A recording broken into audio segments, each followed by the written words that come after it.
வணக்கம். இன்னைக்கு மீன் குழம்பு எப்படி பண்ணலாம் அப்படிங்கிறத பார்க்கலாம்.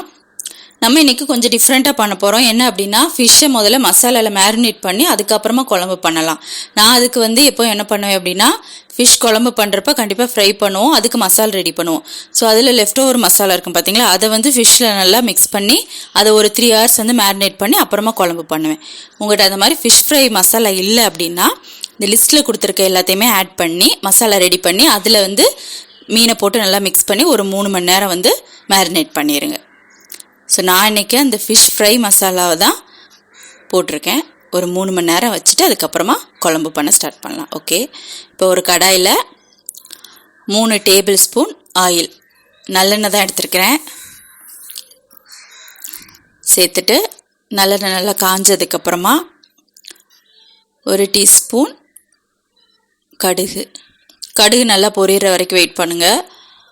அடுத்து பொரிஞ்சதுக்கப்புறமா 1 டீஸ்பூன் உளுந்து, ஸோ அதுவும் நல்லா பொரியணும்.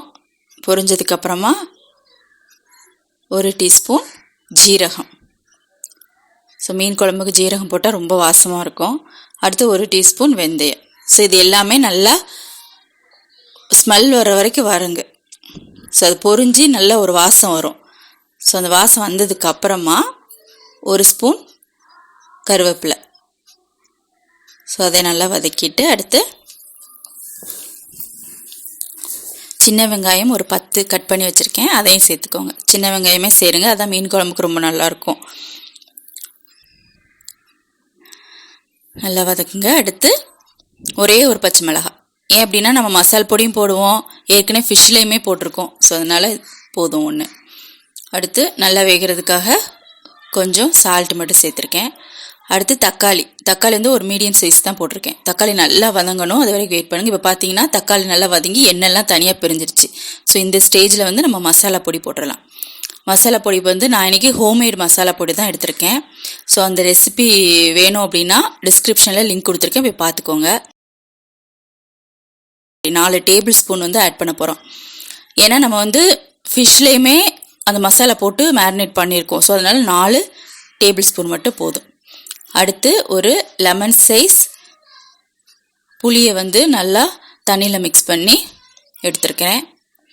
ஸோ இது இந்த எண்ணெயிலே இது ரெண்டையுமே வதக்கிடுங்க. நல்லா வதக்கினதுக்கப்புறமா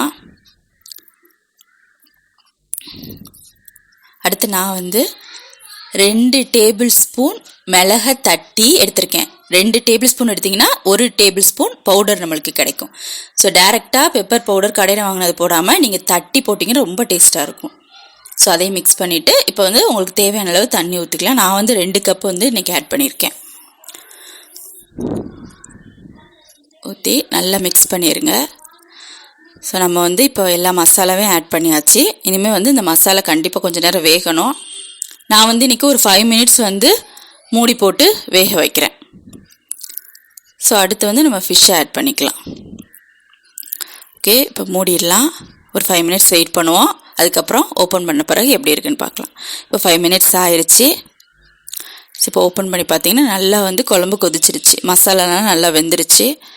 ஸோ இந்த ஸ்டேஜில் ஏற்கனவே மேரினேட் பண்ணி வச்சுருக்கோம்ல, அந்த சிக்கனை ஆட் பண்ணிடுங்க. ஸோ நார்மலாக எப்பவும் போல் டைரெக்டாக மீன் போடாமல் இந்த மாதிரி மசாலாவில் தடவி அதுக்கப்புறம் போட்டிங்கன்னா டேஸ்ட் ரொம்ப நல்லாயிருக்கும்.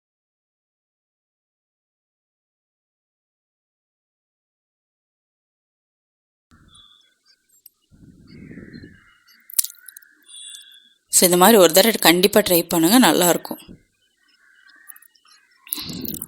ஃபிஷ் எந்த ஃபிஷ்னாலும் நீங்கள் ஆட் பண்ணிக்கலாம். ஓகே, ஓரளவு கொதிச்சிருச்சு. ஸோ இனிமேல் மசாலா ஏற்கனவே வெந்துடுச்சு. அதே மாதிரி ஃபிஷ்ஷும் ஒரு 5 மினிட்ஸ் கண்டிப்பாக வேக வைக்கணும். 5 மினிட்ஸ் வச்சா போதும்.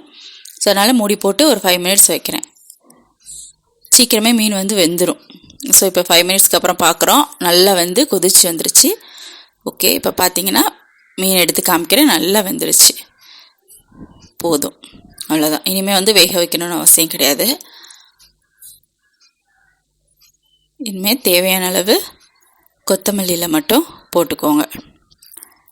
ஓகே, கொத்தமல்லியில் போட்டு ரைஸோட தோசையோட நல்ல ஒரு combination. Different style of fish கறி கண்டிப்பாக ட்ரை பண்ணுங்கள், ரொம்ப டேஸ்ட்டாக இருக்கும். தேங்க்யூ.